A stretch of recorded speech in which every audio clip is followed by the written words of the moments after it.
বিসমিল্লাহির রহমানির রহিম। আসসালামু আলাইকুম ওরহমতুল্লাহি ওবরকাতুহু। রব্বি ইশরাহ লি সাদরি ওয়া ইয়াসসির লি আমরি ওয়াহলুল উকদাতাম মিন লিসানি ইয়াফকাহু কাওলি। নাহমাদুহু ওয়া নুসাল্লি আলা রাসূলিহিল কারীম, আম্মা বা'দ।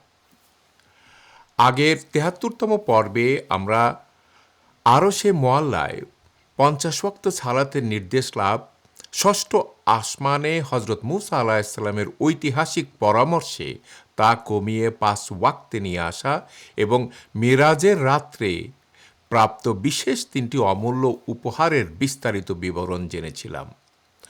আজ ৭৪তম পর্বে আমরা আলোচনা করব আল্লাহ সুবহানাহু ওয়া তাআলার সাথে সাক্ষাতের পর রাসূল সাল্লাল্লাহু আলাইহি সাল্লামের অনন্য অলৌকিক দৃশ্য অবলোকন করার গভীর প্রজ্ঞা। তিনি কি স্বয়ং আল্লাহকে স্বচক্ষে দেখেছিলেন নাকি নূরের পর্দা দেখেছেন? সূরা আন-নাজমের ১ থেকে ১৮ নম্বর আয়াতের আলোকে মেরাজের অলৌকিক সত্যতা, জাহান্নামের বিভিন্ন অপরাধের বিভীষিকাময় শাস্তি, দাজ্জালকে প্রত্যক্ষ দর্শন নিয়ে। প্রিয় দর্শক, ইসরা ওয়াল মিরাজের উপর আমাদের ১২ পর্বের বিশেষ ধারাবাহিক আলোচনার আজ ৭৪তম পর্ব, আর এটি হলো এই বিশেষ সিরিজের ৯ম ভিডিও। কোনো সন্দেহ নাই যে আল ইসরা ওয়াল মিরাজের মূল ও সবচেয়ে মহিমান্বিত ঘটনা হচ্ছে আল্লাহ সুবহানাহু ওয়া তাআলার সাথে রাসূল সাল্লাল্লাহু আলাইহি সাল্লামের সেই ঐশ্বরিক সাক্ষাৎকার। তবে এই মহান সাক্ষাৎকারের পাশাপাশি আরও বহু চমকপ্রদ ও অলৌকিক ঘটনা ঘটেছিল। আল্লাহ সুবহানাহু ওয়া তাআলার সাথে সাক্ষাৎ শেষ করে ফেরার পথেই রাসূল সাল্লাল্লাহু আলাইহি সাল্লাম জান্নাত ও জাহান্নাম সহ আরও অনেক কিছু স্বচক্ষে অবলোকন করেছিলেন, যেগুলোর বিবরণ আমরা ধারাবাহিকভাবে আলোচনা করব ইনশাআল্লাহ। এখন স্বাভাবিকভাবেই একটি গুরুত্বপূর্ণ প্রশ্ন মনে জেগে উঠতে পারে, আল্লাহ সুবহানাহু ওয়া তাআলার সাথে সাক্ষাতের পরই কেন রাসূলুল্লাহ সাল্লাল্লাহু আলাইহি ওয়াসাল্লাম এই সমস্ত অলৌকিক দৃশ্য দেখলেন? ঊর্ধ্বাকাশে আরোহণের সময় আল্লাহর সাথে সাক্ষাতের আগে কেন দেখলেন না? এর পিছনে একটি অত্যন্ত স্পষ্ট ও সুগভীর প্রজ্ঞা বিদ্যমান। তা হল, সর্বময় ক্ষমতার অধিকারী রাজধীরাজ পরম প্রতিপালকের সাথে সাক্ষাৎকে বিন্দুমাত্র বিলম্বিত করা কোনোভাবেই শোভনীয় নয়।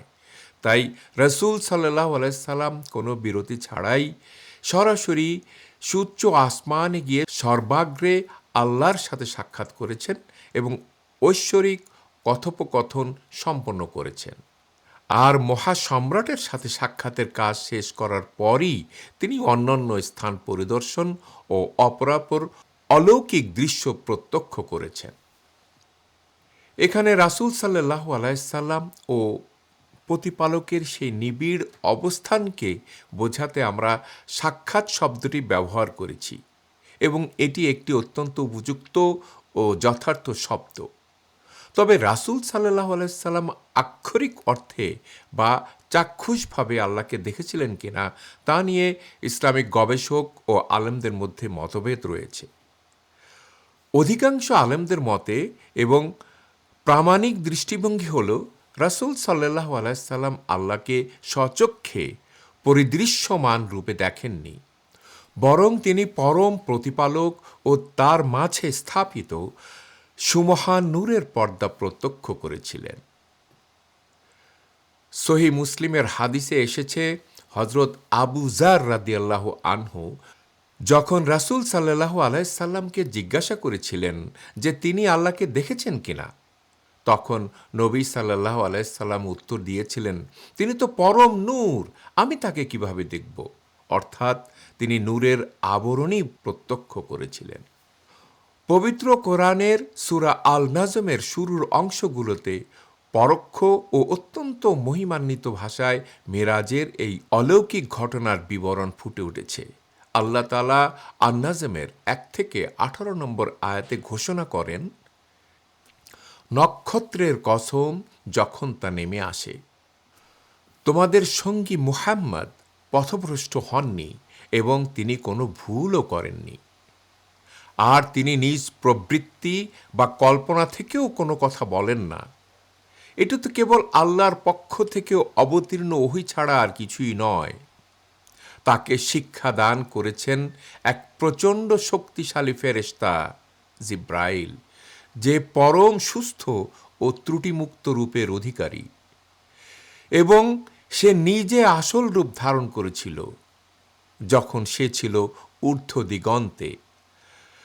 অতঃপর সে নিকটে এলো এবং ঝুলন্ত অবস্থায় অবতরণ করল। তাদের মধ্যে দূরত্ব ছিল মাত্র 2টি ধনুকের অথবা তার চেয়ে কম। তখন আল্লাহ বান্দার কাছে যা অবতীর্ণ করার ছিল তা প্রকাশ করলেন। তার অন্তর যা প্রত্যক্ষ করেছে সে সম্পর্কে তা বিন্দুমাত্র মিথ্যা বলেনি। সুতরাং সে যা দেখেছে তা নিয়ে কি তোমরা তার সাথে বিতর্ক করবে? এবং তিনি অবশ্যই তাকে আরও একবার প্রত্যক্ষ করেছিলেন সর্বোচ্চ সীমানার সিদরাতুল মুনতাহার নিকটে, যার পাশেই ছিল আশ্রয়ের উদ্যান জান্নাতুল মাওয়া। যখন সিদরাতুল মুনতাহাকে আচ্ছাদিত করে রেখেছিল এক মহাজাগতিক আবরণ, নবীর দৃষ্টি বিচ্যুত হয়নি এবং সীমা লঙ্ঘনও করেনি। নিঃসন্দেহে সে তার পালন কর্তার সুমহান নিদর্শনসমূহ প্রত্যক্ষ করেছে। সূরা আন-নাজমের 11 নম্বর আয়াতে আল্লাহ বলছেন, তার অন্তর যা প্রত্যক্ষ করেছে সে সম্পর্কে তা বিন্দুমাত্র মিথ্যা বলেনি। গবেষকরা বলছেন, আল্লাহ তাআলা দৃষ্টির অনুভূতিকে অন্তরে সুপ্রতিষ্ঠিত করেছিলেন, কারণ রাসূল সাল্লাল্লাহু আলাইহি সাল্লামের দৃষ্টিশক্তি তা পূর্ণাঙ্গভাবে ধারণ করে নিয়েছিল। তাই তিনি যা বলেছেন তা পরম সত্য। সুবহানাল্লাহ। সূরা আন-নাজমের এই পরম ঐশ্বরিক বাণী প্রমাণ করে যে মিরাজের রাতে রাসূল সাল্লাল্লাহু আলাইহি সাল্লাম যা প্রত্যক্ষ করেছেন তা পরম সত্য ও ওহীর অন্তর্ভুক্ত।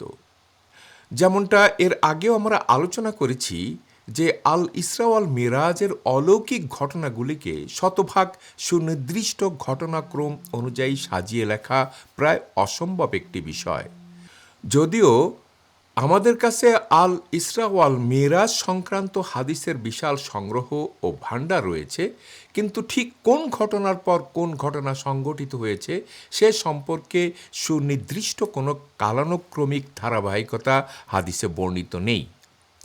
ঘটনার নিখুঁত বিবরণসহ বহু প্রামাণিক হাদিস রয়েছে, তবে সেগুলি ঠিক কী ক্রমানুসারে ঘটেছিল তার সুনির্দিষ্ট বিন্যাস সংরক্ষিত নেই। আল্লাহ সুবহানাহু ওয়া তাআলার সাক্ষাতের পর ফেরার পথে এই মহাজাগতিক যাত্রার অংশ হিসাবে রাসূল সাল্লাল্লাহু আলাইহি সাল্লাম অত্যন্ত গুরুত্বপূর্ণ ও বিস্ময়কর অনেক কিছু অবলোকন করেছিলেন। পথে চলতে চলতে হঠাৎ রাসূল সাল্লাল্লাহু আলাইহি সাল্লাম এক অদ্ভুত ও চমৎকার মিষ্টি সুগন্ধির ঘ্রাণ অনুভব করলেন। তিনি জিব্রাইল আলাইহিস সালামকে কৌতূহলী হয়ে জিজ্ঞাসা করলেন, হে জিব্রাইল, এত সুন্দর ও মনোমুগ্ধকর সুগন্ধ কিসের? জিব্রাইল আলাইহিস সালাম উত্তরে বললেন, এটি হলো ফেরাউনের কন্যার মাথার চুল বিন্যাসকারী নারী মাসিতাহ এবং তার প্রিয় সন্তানগণের পবিত্র সুগন্ধি। রাসূল সাল্লাল্লাহু আলাইহি সাল্লাম আগ্রহ প্রকাশ করে জিজ্ঞাসা করলেন, তাদের কাহিনীটি কি? তখন জিব্রাইল আলাইহিস সালাম বিস্তারিত বর্ণনা করে বললেন, একদিন সেই কেশ বিন্যাসকারিণী মাসিতাহ যখন ফেরাউনের কন্যার চুল চিরুনি দিয়ে আঁচড়ে দিচ্ছিলেন, তখন হঠাৎ তার হাত ফসকে চিরুনিটি নিচে পড়ে গেল। চিরুনিটি তোলার সময় স্বতঃস্ফূর্তভাবে তার মুখ থেকে উচ্চারিত হল বিসমিল্লাহ। তা শুনে ফেরাউনের মেয়ে অবাক হয়ে বলল, বিসমিল্লাহ বলে তুমি কি আমার পিতার নাম বোঝালে? মাসিতাহ অবিচল সাহসে বললেন, না, আমি আমার এবং তোমার মহান রব আল্লাহর কথা বলেছি এবং তোমার পিতা ফেরাউনের রবও তিনি। মেয়েটি হুমকি দিয়ে বলল, তুমি কি চাও আমি আমার বাবাকে গিয়ে বলি যে তুমি একথা বলেছ? মাসিতাহ বিন্দুমাত্র ভীতু না হয়ে বললেন, হ্যাঁ, নির্দ্বিধায় বলতে পারেন। ফেরাউনের কন্যা ফেরাউনের কাছে যে ঘটনাটি বলল। ফেরাউন তখন মাসিতাহকে ডেকে এনে অহংকারের সাথে জিজ্ঞাসা করল, তুমি কি সত্যিই বলছো যে আমি ছাড়া তোমার আরও কোনো ঈশ্বর বা উপাস্য আছে? মাসিতা একই অটল সাহসিকতার সাথে জবাব দিলেন, হ্যাঁ, আমার প্রকৃত প্রভু এবং আপনারও প্রভু একমাত্র আল্লাহ। ক্রোধে অন্ধ হয়ে ফেরাউন তখন একটি ফুটন্ত তরল ভর্তি কড়াই তার সামনে হাজির করার নির্দেশ দিল এবং মাসিতাকে হুকুম করল, হয় সে ফেরাউনকে প্রভু বলে স্বীকার করে নিবে, অন্যথায় তাকে ও তার সন্তানদের একে একে সেই ফুটন্ত কড়াইতে নিক্ষেপ করা হবে। মাসিতার ঠিক কতজন সন্তান ছিল তার সুনির্দিষ্ট সংখ্যা হাদিসে উল্লেখ নাই। মৃত্যুর মুখোমুখি দাঁড়িয়ে মাসিতা ফেরাউনকে একটিমাত্র শর্ত মেনে নেওয়ার অনুরোধ করলেন। বললেন, আমার একটি মাত্র শেষ ইচ্ছে, তা হল আমাদের মৃত্যুর পর যেন আমার ও আমার সন্তানদের অবশিষ্টাংশ একটি মাত্র কবরে একসঙ্গেই দাফন করা হয়। ফেরাউন সেই শর্ত মেনে নিয়েছিল। অতঃপর শুরু হলো ইতিহাসের সবচেয়ে বিভীষিকাময় ও ঈমানের চরম পরীক্ষার মুহূর্ত। মাসিতার চোখের সামনে তার সন্তানদের একে একে সেই ফুটন্ত কড়াইতে নিক্ষেপ করা হলো। মাসিতা পরম ধৈর্য ধরে তা দেখতে লাগলেন। কিন্তু শেষ সন্তানটি ছিল একদম দুধের অবোধ শিশু। সে তখনও মায়ের স্তনপান করছিল।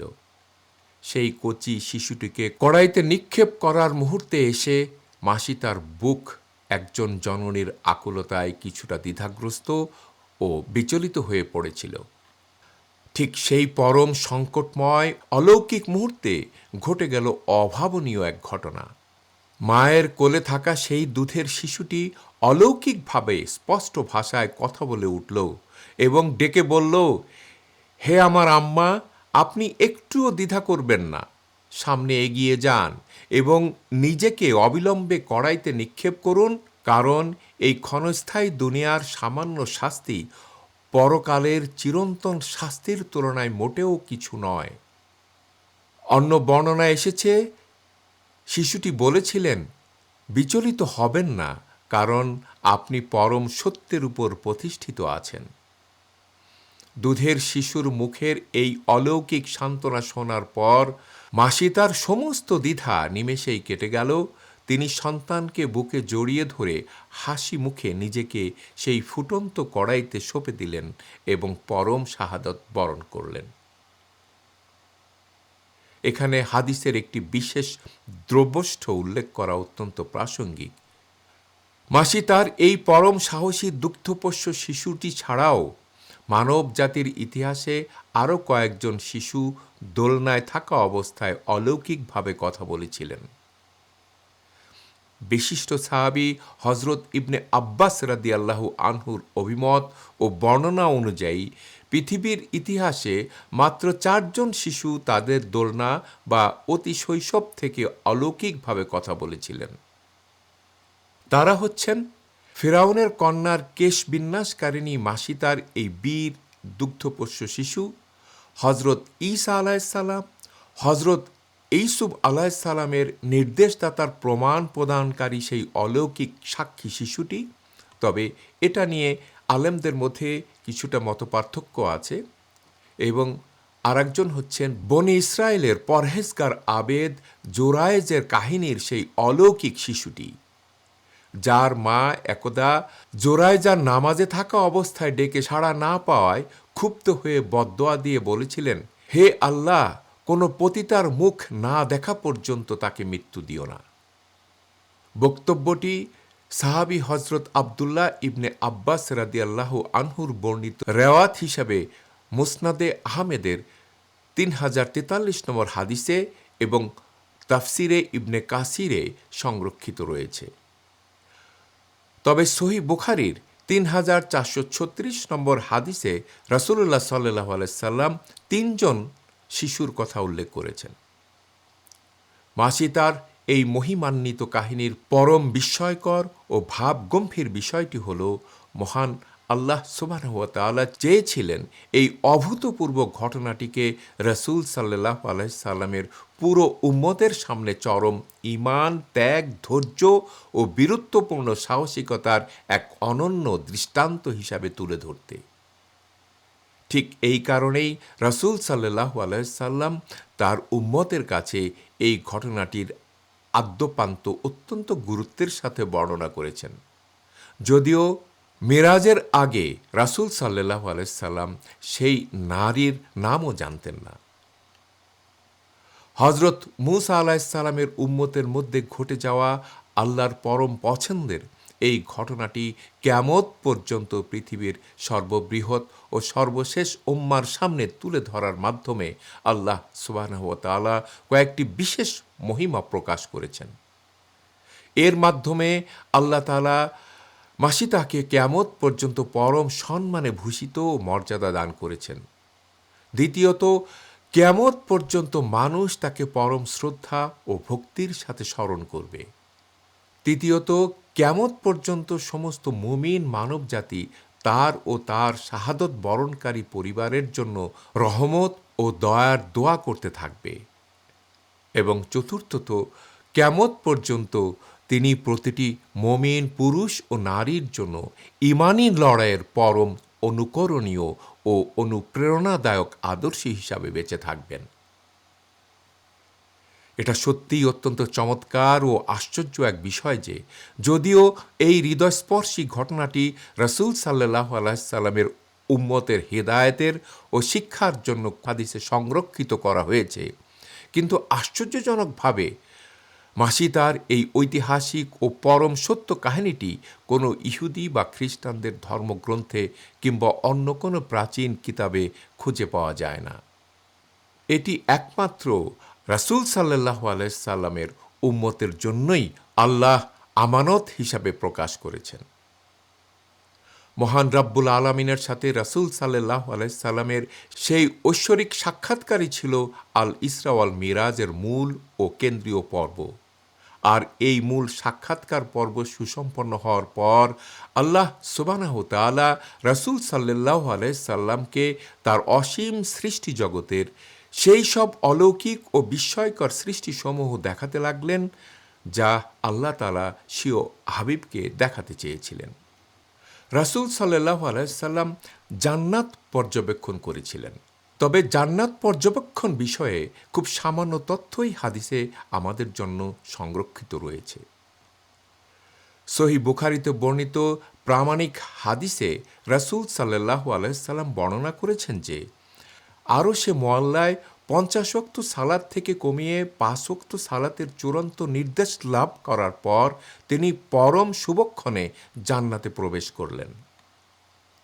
সেখানে জান্নাতের সুমহান দৃশ্য অবলোকন করতে গিয়ে রাসূল সাল্লাল্লাহু আলাইহি সাল্লাম দেখলেন জান্নাতের তাঁবু ও প্রাসাদগুলো মহামূল্যবান খাঁটি মুক্তা দিয়ে অত্যন্ত সুন্দরভাবে তৈরি করা হয়েছে এবং জান্নাতের মাটি বানানো হয়েছে সুরভিত কস্তুরী ও সুগন্ধি দিয়ে।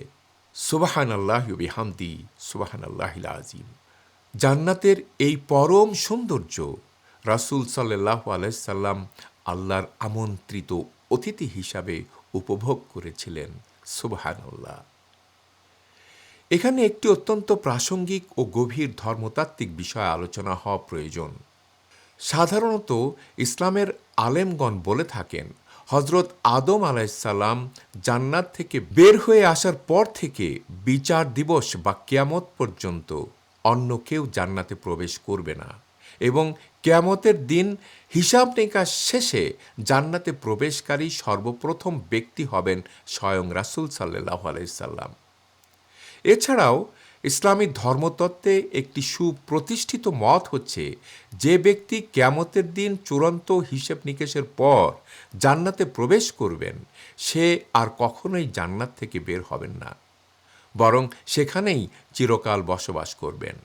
অন্যদিকে বিশুদ্ধ ও গ্রহণযোগ্য হাদিস দ্বারা সন্দেহাতীতভাবে প্রমাণিত যে মিরাজের রাতে রাসূল সাল্লাল্লাহু আলাইহি সাল্লাম একজন আমন্ত্রিত অতিথি দর্শনার্থী হিসাবে জান্নাতে প্রবেশ করেছিলেন এবং তা পরিদর্শন করে আবার ফিরে এসেছিলেন। এই প্রেক্ষাপটে স্বাভাবিকভাবেই একটি গুরুত্বপূর্ণ ধর্মতাত্ত্বিক প্রশ্ন উত্থাপিত হতে পারে যে জান্নাতে প্রবেশ সংক্রান্ত এই দুটি বক্তব্য পরস্পর সাংঘর্ষিক কিনা। বাস্তবতা হল এই দুইটি বিষয়ের মৌলিক উদ্দেশ্য ও দর্শনের ভিতরেই উক্ত প্রশ্নের অত্যন্ত সুন্দর ও যৌক্তিক সমাধান লুকিয়ে রয়েছে। প্রথমত, জান্নাত সৃষ্টির মূল ও মৌলিক উদ্দেশ্য হচ্ছে কিয়ামতের দিনে হিসাব নিকাশ শেষে ঈমানদার মানুষ ও জিনদের জন্য এক চিরস্থায়ী আবাসনের ব্যবস্থা করা। অন্যদিকে আল ইসরা অল মিরাজের মৌলিক উদ্দেশ্য ছিল মহান আল্লাহর অসীম সৃষ্টি জগতের কিছু নির্বাচিত ও অলৌকিক অংশ অত্যন্ত স্বল্প সময়ের মধ্যে রাসূল সাল্লাল্লাহু আলাইহি সাল্লামকে স্বচক্ষে পরিদর্শন করানো।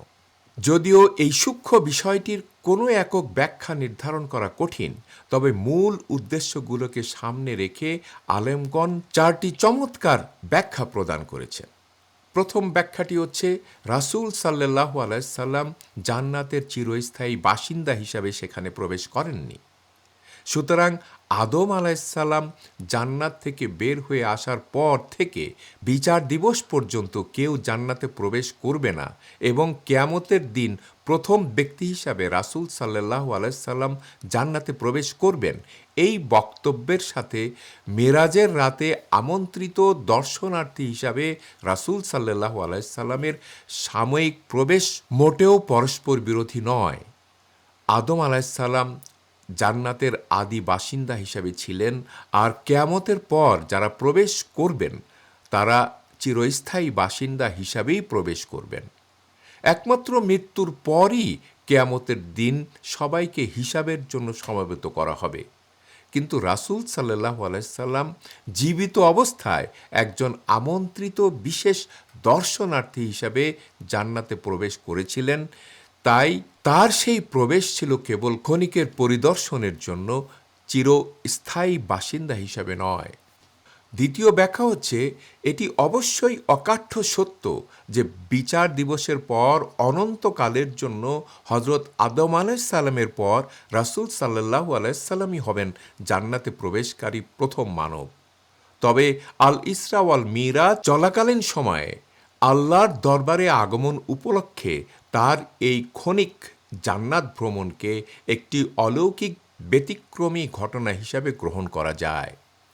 তৃতীয় আরেকটি প্রজ্ঞাপূর্ণ ব্যাখ্যা হল, তিনি শহীদের আত্মাদের মতোই জান্নাতকে পর্যবেক্ষণ করেছিলেন, অর্থাৎ তিনি স্থায়ী অধিবাসী হিসাবে ভিতরে অবস্থান করেননি, বরং বাইরে থেকে এক বিশেষ অলৌকিক উপায় দেখেছিলেন। সহিহ হাদিসে বর্ণিত আছে যে শহীদগণের রূহ বা আত্মা তাদের পার্থিব আসল শরীরে থাকে না, বরং তাদের রূহগুলো এক একটি সবুজ রঙের পাখির দেহে অবস্থান করে জান্নাতের চারিপাশে উড়ে বেড়ায় এবং তারা জান্নাতের ঝুলন্ত ঝাড়বাতিতে আশ্রয় নেয়, কিন্তু তারা জান্নাতে চিরস্থায়ী বাসিন্দা হিসাবে বসবাস করে না। চতুর্থ ব্যাখ্যাটি হচ্ছে, রাসূল সাল্লাল্লাহু আলাইহি সাল্লাম থেকে বর্ণিত হাদিস থেকে আমরা জানতে পারি তিনি মেরাজ চলাকালে জাহান্নামের বহু ভয়াবহ শাস্তি স্বচক্ষে দেখেছেন এবং সেগুলোর বিস্তারিত বর্ণনাও দিয়েছেন।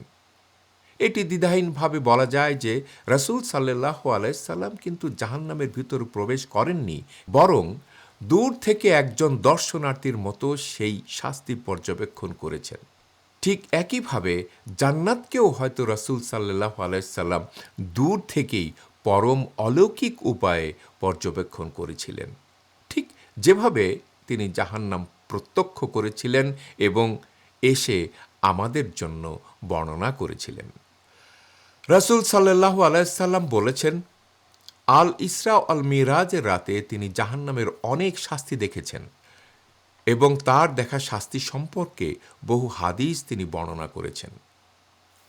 জাহান্নামের শাস্তির বর্ণনা সংক্রান্ত হাদিসগুলি পর্যালোচনা করলে দেখা যায় যে যখনই কোনো শাস্তি হতে দেখেছেন, তখনই তিনি জিব্রাইল আলাইহিসসালামকে জিজ্ঞাসা করেছেন, এরা কারা, কেনই বা তাদের এই শাস্তি হচ্ছে। এক হাদিসে নবী করিম সাল্লাল্লাহু আলাইহি সাল্লাম বলেছেন যে তিনি এতিমের টাকা আত্মসাৎকারী চোরের শাস্তি দেখেছেন।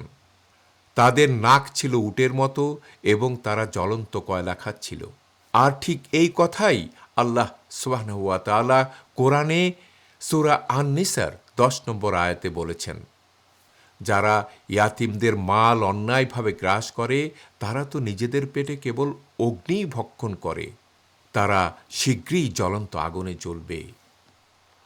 অন্য হাদিসে বর্ণিত আছে যে তিনি এমন লোকদের দেখেছেন যাদের নখ ছিল তামার এবং তারা গীবত করত বলে নিজেরাই নিজেদের শরীর ও মুখমণ্ডল আঁচড়াচ্ছিল। রাসূল সাল্লাল্লাহু আলাইহি সাল্লাম আরও বলেন, তিনি এমন লোকদের দেখেছেন যাদের সামনে ভালো মাংস ও পচা মাংস রাখা ছিল, কিন্তু তারা ভালো মাংস বাদ দিয়ে পচা মাংস খাচ্ছিল। জিব্রাইল আলাইহিস সালাম বললেন, এরা সেসব লোক যারা ব্যভিচার করত, তারা হালাল ত্যাগ করে হারামে চলে যেত, অর্থাৎ তারা নিজের স্বামী অথবা স্ত্রী বাদ দিয়ে পরকীয়া কাজে ব্যস্ত থাকত। অন্য একটি হাদিসে বর্ণিত আছে যে রাসূল সাল্লাল্লাহু আলাইহি সাল্লাম দেখলেন যে লোকদের পেট এত বড় যে তারা দাঁড়াতে পারছে না এবং তাদের উপর দিয়ে মারিয়ে যাওয়ার জন্য পশুর পাল আনা হচ্ছে। জিব্রাইল আলাইহিস সালাম বললেন, এরা সেই লোক যারা সুদ থেকে অর্থ উপার্জন করেছে।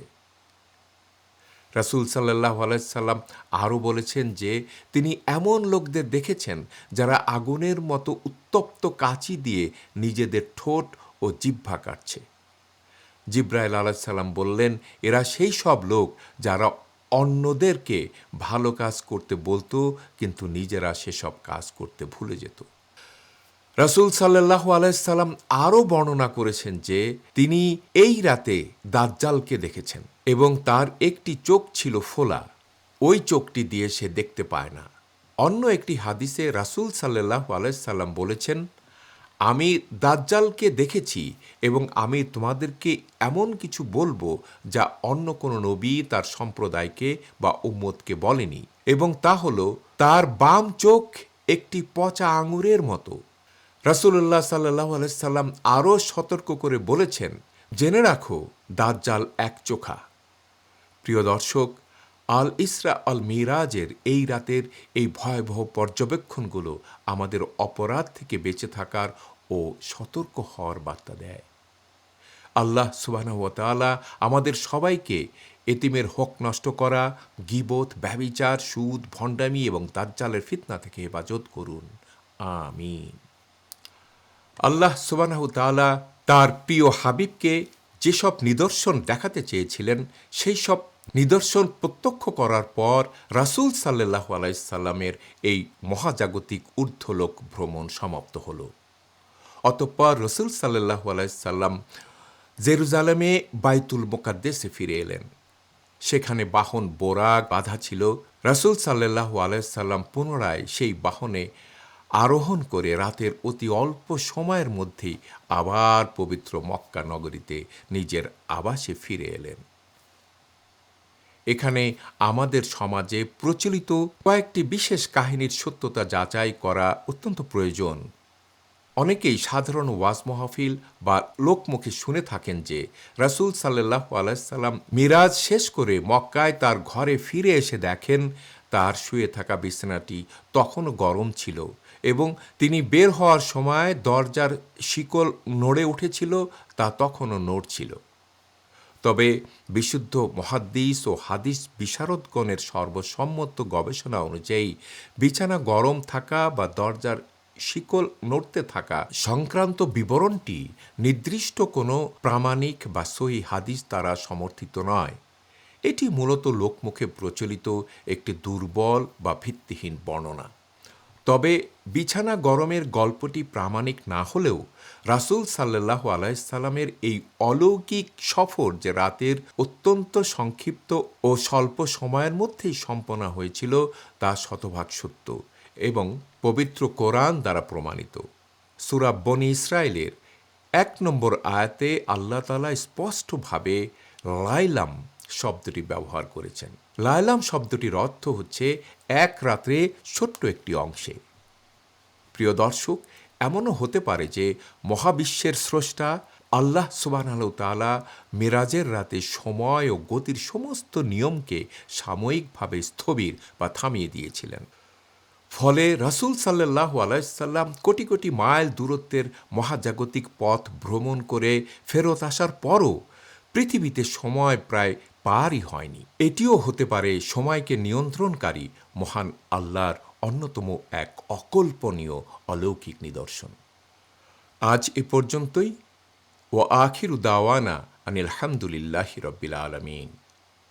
আগামী ৭৫তম পর্বে আমরা আলোচনা করব রাসূল সাল্লাল্লাহু আলাইহি সাল্লামের জেরুজালেম থেকে পুনরায় মক্কায় প্রত্যাবর্তন, পথিমধ্যে কুরাইশদের কাফেলা অতিক্রম করা, মসজিদুল হারামে নিদ্রা ও জাগরণ এবং পরদিন সকালে মক্কাবাসীদের সামনে এই অলৌকিক ঘটনা প্রকাশের সময় প্রিয় রাসূল সাল্লাল্লাহু আলাইহি সাল্লামের স্বাভাবিক মানবীয় উদ্বেগ ও চিন্তা সম্পর্কে। এখন আমি বিনয়ের সাথে আপনাকে এই সিরাতের সাথে সংযুক্ত হওয়ার জন্য অনুরোধ করছি। এই বরকতময় উদ্যোগে আমাদের সাথে যোগ দিন। আপনিও এই সিরাত সিরিজটি অন্যদের সাথে শেয়ার করার মাধ্যমে সাদাকায়ে জারিয়ার উৎস তৈরি করতে পারেন। প্লিজ আমাদের চ্যানেলটি সাবস্ক্রাইব করুন, নোটিফিকেশন বেলটি চেপে রাখুন যাতে কোনো পর্ব মিস না হয়। আল্লাহ আমাদের সকলকে রাসূল সাল্লাল্লাহু আলাইহি সাল্লামের সিরা থেকে শিক্ষা নিয়ে পথ চলার তৌফিক দিন। আমিন। জাযাকুমুল্লাহু খায়রান। আসসালামু আলাইকুম ওয়া রাহমাতুল্লাহি ওয়া বারাকাতুহু।